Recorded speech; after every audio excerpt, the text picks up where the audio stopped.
Bonjour et bienvenue sur Prana Canal. Aujourd'hui, j'ai envie de vous parler d'un sujet que j'ai déjà abordé au travers d'un article qui s'appelle Projet de vie et projet de couple. Vous pourrez le retrouver notamment sur mon site internet. J'aimerais vous parler du projet de couple, qui est en fait la destination de votre couple. J'avais traité ce sujet suite à une de mes auditrices, une auditrice de mes podcasts, qui m'avait écrit en me disant, voilà Angela, je suis à une période de ma vie où je ne sais pas très bien ce que je veux, moi j'ai envie de voyager, j'ai envie de m'ouvrir à plein de choses, et mon mari est plutôt dans une volonté de se poser, d'être sédentaire, et je me sens pas très heureuse là-dedans, et je ne sais pas tellement bien quoi faire. Je lui avais donc parlé de ce qu'on appelle le projet de vie. À mon sens, l'amour dans un couple n'est pas suffisant. Alors, il est évidemment une composante essentielle. Si vous n'aimez pas votre conjoint ou votre conjointe, ça ne sert à rien de persister. Par contre, il faut bien savoir que le couple va traverser des étapes dans l'évolution de cet amour. Donc, un amour qui va d'abord être passion pour devenir ensuite un amour profond, parce que dans les premiers mois d'une relation, vous ne connaissez pas l'autre, l'autre ne vous connaît pas. Donc vous êtes vraiment dans une forme d'aveuglement, parce que c'est bien ça qui se passe, qui fait que vous allez surtout voir les bons côtés de cette personne-là. Et avec le temps, parce que vous allez la découvrir, vous allez remarquer ce qui va, ce qui ne va pas, ce qui cloche, ce qui ne cloche pas. En gros, vous allez vraiment voir la personne telle qu'elle est et non plus derrière le voile de vos illusions. Et donc, qu'est-ce qui fait qu'un couple reste ensemble, mis à part évidemment l'amour?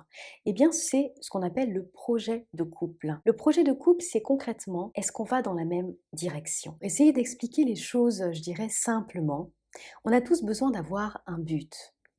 Le but de la vie, ça ne va pas être forcément se mettre la pression ou quoi que ce soit, mais vous avez besoin de savoir où vous allez. Parce que s'il n'y a pas de destination, il n'y a pas de voyage. C'est quelque chose que je dis souvent. Certaines personnes ont déjà réagi en me disant non, moi je ne suis pas d'accord, je n'ai pas besoin de savoir où je vais. C'est un positionnement que je respecte, mais ce n'est pas un positionnement que je partage. Ne serait-ce que parce que mon métier me prouve que les personnes qui ne savent pas où elles vont, qui ne se posent jamais aucune question, donc qui ne cherchent pas le sens de leur vie, ne trouvent justement aucun sens à leur existence. Et c'est là aussi qu'à partir d'un moment, on va finir par être confronté à une crise existentielle, parce qu'on va se demander, mais qu'est-ce que je fais? Qu'est-ce que je veux? Pourquoi je suis là? Tout ça, c'est simplement parce qu'on n'a pas la destination. Et donc, dans un couple, on ne sait évidemment pas ce que va devenir notre histoire. On rencontre quelqu'un, ça peut très bien se passer pendant les premiers mois, voire quelques années, et puis à un moment, tout s'effondre. Souvent, ça s'effondre parce qu'il n'y a pas de projet de couple commun. Aujourd'hui, la tendance, c'est à rencontrer quelqu'un, il y a une attirance physique, on rigole bien, on passe des moments ensemble, ça se passe bien, on se prend pas la tête. Alors, c'est sympathique, hein. Mais si à un moment, vous ne vous assurez pas que cette personne-là partage ce qui vous fait vraiment vibrer et que vous pouvez partager avec elle l'essentiel de ce qui vous fait vibrer, ça ne marchera pas. Le projet de couple, c'est en fait être très honnête avec soi-même et être capable de dire, voici ce que moi je veux de ma vie, de mon chemin qui ne regarde que moi parce qu'on est avant tout des êtres seuls. On crée du lien avec les autres, mais on est d'abord en lien avec soi. Donc voilà ce que je veux, voilà ce que sont mes idéaux. Et toi, qu'est-ce que tu peux m'apporter et comment en fait nos deux idéaux peuvent fusionner pour créer une entité couple dans laquelle toi et moi allons être à l'aise. Le projet de couple permet d'être vraiment certain que cette personne et vous avez un avenir. Cette notion d'avenir peut être réellement multiple. Ça peut vouloir dire construire une maison, avoir des enfants, voyager. Ce sont toutes ces choses-là que vous allez expérimenter au quotidien et je dirais qui vont représenter la construction vers laquelle vous allez aller, qui vont déterminer si votre couple est viable ou non sur du long terme. Moi, par exemple, avec le métier que je fais, j'ai besoin de quelqu'un qui soit ouvert à mon activité. Ça ne veut pas dire qu'il la partage, mais qui soit ouvert à mon activité, à ma passion pour ce que je fais. J'ai aussi besoin de quelqu'un qui aime voyager, qui aime découvrir de nouvelles choses parce que ça fait intrinsèquement partie de moi. Si demain je rencontrais quelqu'un qui n'aimait rien de tout ça, ça ne marcherait pas.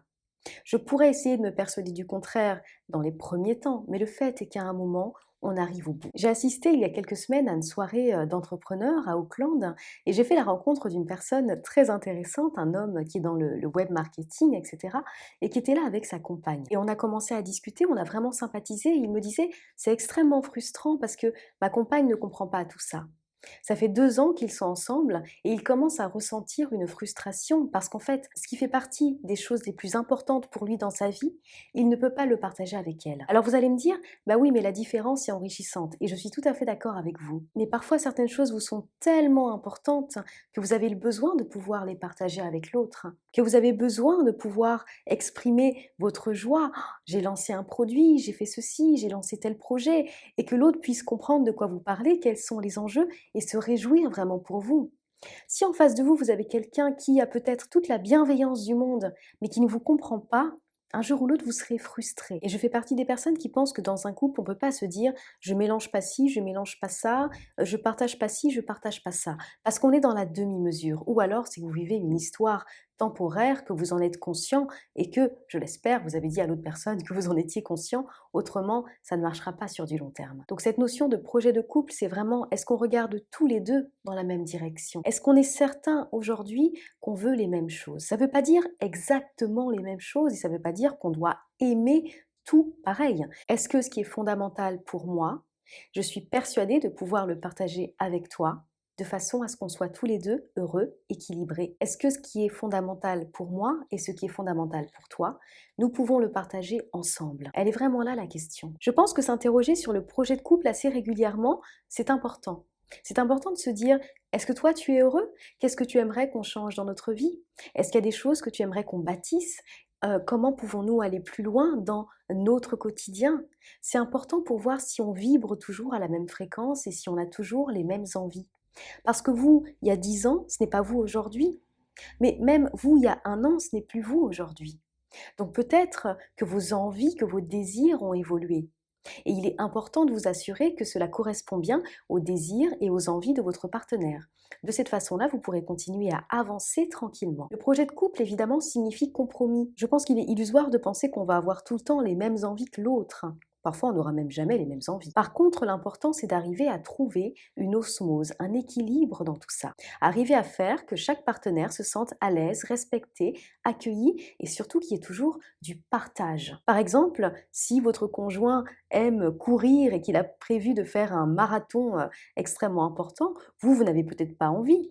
Mais ça peut devenir d'une certaine façon un projet de couple par le soutien que vous allez lui apporter, les encouragements, le fait que vous allez vous intéresser à cette passion. Et donc, la préparation de ce marathon peut être quelque chose que finalement vous faites à deux.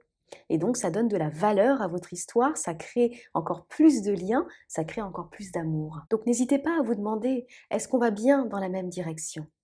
Est-ce qu'il n'y a pas des différences qui sont trop importantes entre nous et qui font que l'un ou l'autre se sentent biaisés? Parce qu'au final, c'est comme ça que naissent les reproches. Regarde ce que j'ai fait pour toi. Regarde ce que j'ai sacrifié pour te faire plaisir. Et personne ne vous demande de sacrifier. Si vous sacrifiez, c'est votre responsabilité. C'est en ça que s'interroger sur le projet de couple est extrêmement important et permet vraiment de créer un rapport de confiance et d'harmonie dans son histoire. J'espère que cette vidéo vous aura permis d'y voir plus clair. N'hésitez pas à la partager, à la liker et à vous abonner à ma chaîne si elle vous a plu. Vous retrouverez en description de cette vidéo mes services, mes formations, mes accompagnements.